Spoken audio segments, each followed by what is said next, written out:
Hi everyone, it's Roger here from What's On at DisneyPlus.com. It's Wednesday, it's time for today's at Disney Plus news. So I'm going to be talking about what's new on Disney Plus today, new parental controls and a brand new series called Sketchbook. So let's kick things off first off in the United States, where it's a massive day because parental controls have just been updated. So now you have access to R-rated and TVMA content. Now, so when you fired up Disney Plus today, or if you haven't already done so, you will be prompted with your profile settings, so you don't have to click on the main profile, and then you get like a pop-up screen saying, do you want to unlock the full catalogue? You do that, you can set a PIN number, you have to put your password in as well, so your kids can't do it. So it's important to note that if you've got kids in your household, I would recommend setting up a PIN on your account so they can't access it. And also you might want to go in and also change all the settings on the profiles of your kids, etc. And even your adults, you know, don't forget to do your partners as well so they can watch something more than just the kids shows. But yeah, so this is pretty important. What this does is this has brought Disney Plus in line with everybody outside of the US, or like with Canada or UK, etc. So it just gives you more access. Now at the minute there's not a huge amount of mature content on Disney Plus today. They did add a number of Marvel series which were previously available on Netflix, including The Defenders. You've also got like Daredevil, Jessica Jones, etc. And also in the United States they added the Agents of S.H.I.E.L.D. series. So this is kind of the start of the rollout of this general entertainment content onto Disney Plus in the US.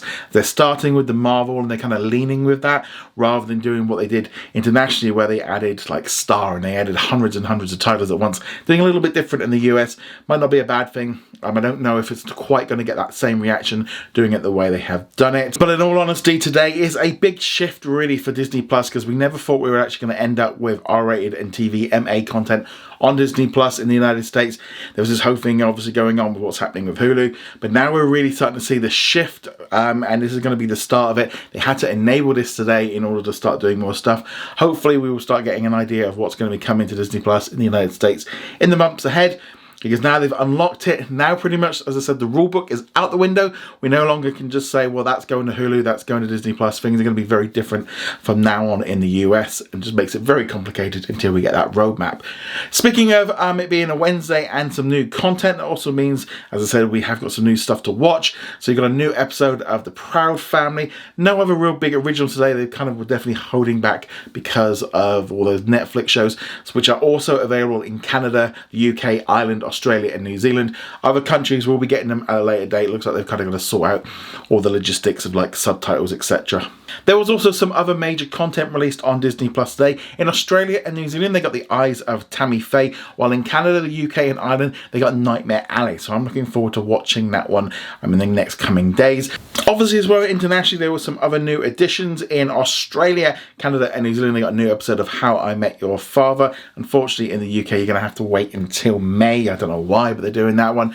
Also in Canada, they got some new episodes of Snowdrop, and it's just continuing this whole idea of kind of getting a lot more content onto Disney Plus. Another big addition in the United Kingdom was the 17th season of Grey's Anatomy, so if you're a fan of that series, you'll want to check that one out. There was also additional content added as well from like National Geographic and Disney Junior around the world. But let's jump into some of the other news from today. So last night, Disney held a special premiere of the brand new Disney Plus original movie, Better Nate Than Ever, and it was held at the El Capitan Theatre in Hollywood. And at the event there was a number of the cast and also some of the filmmakers there. So I've been lucky enough to see the film, and I can give my social media response, and my full review will be coming a little bit closer. So this film is going to be coming out on the April 1st, and Better Nate Than Ever is a great new musical film with fantastic performances, especially from Ruby Wood, who plays Nate, an awkward theatre kid who follows his dream. I really enjoyed it. It's funny and heartwarming, and it's another superb addition to Disney Plus.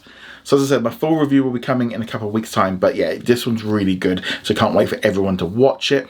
Also today, Disney announced a brand new series is going to be coming to Disney Plus on April the 27th called Sketchbook. This documentary takes us onto the desks and into the lives of talented artists and animators, with each episode focusing on a single artist telling us how they draw a single iconic character from Walt Disney Animation Studio films, such as Simba, and we've also got like Mirabelle and other characters and stuff. As we learn the steps to drawing these characters, we also discover the artists themselves. Each have a unique story about how they made their way to Disney and their chosen character. I think this one looks pretty cool, especially for fans of classic Disney movies. And I know that whenever I go to the theme parks, and one of the things I love to do is go and take like the art classes where you actually draw a character and they kind of lead you through it all, and you get. I just really enjoy that. We always try and do that whenever we go to the parks. Yeah, last time we did it, we were in Hong Kong Disneyland, and we just love doing those kind of things. And we also got to do it on our recent Disney cruise as well. But yeah, so I think this is great. This will be a very interesting one. Obviously not for everyone, but just getting a little bit more into the ideas of what's going on kind of backstage at Disney is great. But let me know what you think of Sketchbook. I'd love to hear your thoughts in the comments below. Remember to go check us out over at whatsondisneyplus.com, and I shall see you guys in another video. Laters. Thank you very much for watching this video. Make sure you go check us out over at whatsondisneyplus.com. Like, follow and subscribe. Also a huge thank you to all of our supporters over on Patreon and also on our YouTube channel memberships. And I shall see you guys in another video. Laters.